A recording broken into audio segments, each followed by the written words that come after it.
গোলাপ ফুল দিয়ে মাধ্যমিক পরীক্ষার্থীদের উৎসাহ প্রদান কৃষিমন্ত্রী তথা খড়দহ বিধানসভার বিধায়ক শোভনদেব চট্টোপাধ্যায়ের। জীবনের সবচেয়ে বড় পরীক্ষা মাধ্যমিক পরীক্ষা, আর সেই মাধ্যমিক পরীক্ষার আজ তৃতীয় দিন ছিল অঙ্ক পরীক্ষা। জীবনের সবচেয়ে বড় পরীক্ষায় যাতে কেউ ঘাবড়ে না যায় বা ভয় পেয়ে না যায়, তাই তাদের উৎসাহ বাড়াতে আজ Bandipur ideal academy for girls স্কুলে পরীক্ষার্থীদের গোলাপ ফুল দিয়ে উৎসাহ দিলেন কৃষিমন্ত্রী তথা বিধায়ক শোভনদেব চট্টোপাধ্যায়। সাথে ছিলেন অন্যান্য বিশিষ্ট ব্যক্তিবর্গরা। গোলাপ ফুল দেওয়ার পর মন্ত্রী বলেন, আমি চাই খড়দহের সব শিক্ষার্থী যাতে ভালো রেজাল্ট করে। আমি চাই এবারে খড়দহ থেকে মাধ্যমিকে প্রথম 10 জনের মধ্যে অন্তত 2 জন থাকুক বা 3 জন থাকুক, এটা আমার ইচ্ছা।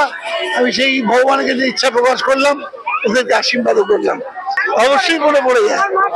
আমরাও তো পরীক্ষা দিয়েছি, হায়ার সেকেন্ডারি দিয়েছি, বিএসসি দিয়েছি, ল দিয়েছি, বড় পরীক্ষা। এটা খুব টেনশনের পরীক্ষা। আমার বাড়িতে আমার নাতনি দিচ্ছে তো ICSE, খুব টেনশনের পরীক্ষা। আমার ছেলে মেয়েদের মুখগুলো দেখে ভালো লাগছে, ওদের ভালো পরীক্ষা হয়েছে, তাই না? ভালো পরীক্ষা হয়েছে।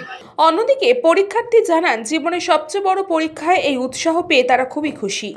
ভালো লাগছে